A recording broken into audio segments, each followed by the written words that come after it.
ಪ್ರಿಯತಮೆಯಿಂದ ಪ್ರಿಯಕರನಿಗೆ ಬೆಂಕಿ ಹಚ್ಚಿ ಹತ್ಯೆ ಪ್ರಕರಣಕ್ಕೆ ಸಂಬಂಧಪಟ್ಟಂತೆ ವಿಕ್ಟೋರಿಯಾ ಆಸ್ಪತ್ರೆಯಲ್ಲಿ ಕಿರಣ್ ಮರಣೋತ್ತರ ಪರೀಕ್ಷೆಗೆ ಒಳಪಡಿಸಲಾಗಿದೆ. ಆಸ್ಪತ್ರೆ ಬಳಿ ಕಣ್ಣೀರು ಹಾಕ್ತಿದ್ದಾರೆ ಮೃತ ಕಿರಣ್ ಕುಟುಂಬಸ್ಥರು.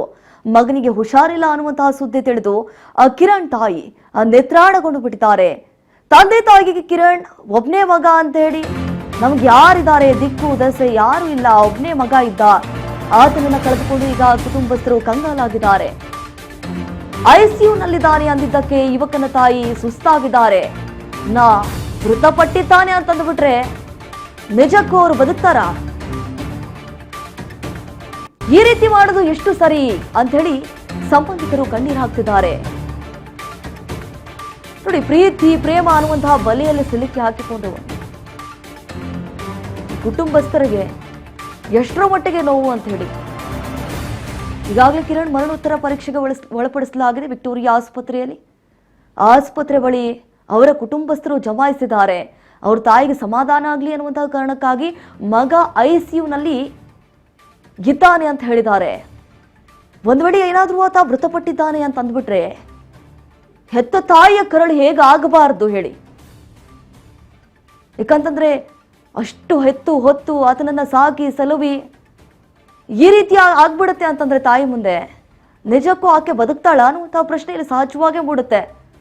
ನಮ್ಗೆ ಯಾರು ಇಲ್ಲ, ನಮ್ಗೊಬ್ನೇ ಮಗ, ಆತನನ್ನ ರಾಜನ ರೀತಿ ಬೆಳೆಸಿದ್ವಿ ನಾವು.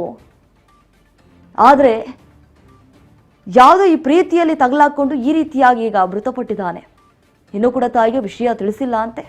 ಆತ ಐಸಿಯುನಲ್ಲಿ ಚಿಕಿತ್ಸೆಯನ್ನ ಪಡಿತಿದ್ದಾನೆ ಅಂತ ಹೇಳಿ ಅವರ ಸಂಬಂಧಿಕರು ಹೇಳ್ತಿದ್ದಾರೆ. ಒಂದು ವೇಳೆ ಏನಾದರೂ ಇನ್ ಕೇಸ್ ಅವರ ತಾಯಿಗೆ ಗೊತ್ತಾಗ್ಬಿಟ್ರೆ ಮಗ ಇನ್ನಿಲ್ಲ ಅಂತ ಹೇಳಿ ಆ ತಾಯಿಯ ಸ್ಥಿತಿ ಹೇಗಿರುತ್ತೆ ಅನ್ನೋದೇ ನಿಜಕ್ಕೂ ಈಗ ಊಹಿಸಕ್ಕೂ ಕೂಡ ಸಾಧ್ಯವಾಗ್ತಾ ಇಲ್ಲ.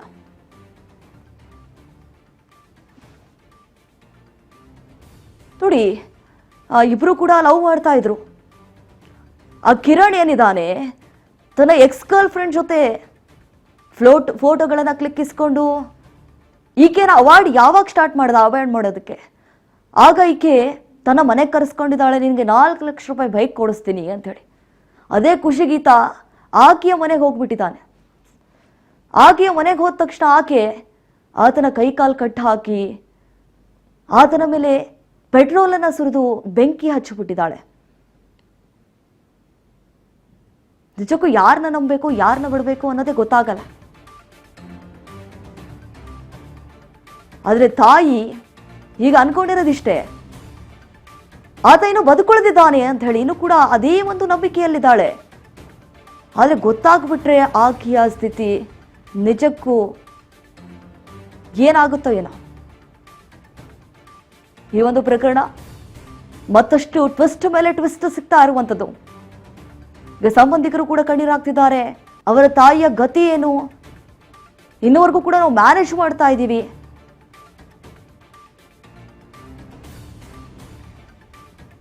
ಈಗ ಮರಣೋತ್ತರ ಪರೀಕ್ಷೆಗಾಗಿ ಒಳಪಡಿಸಿದ್ದಾರೆ. ಇನ್ನೇನು ಮರಣೋತ್ತರ ಟೆಸ್ಟ್ ಕೂಡ ಆರಂಭ ಆಗುತ್ತೆ.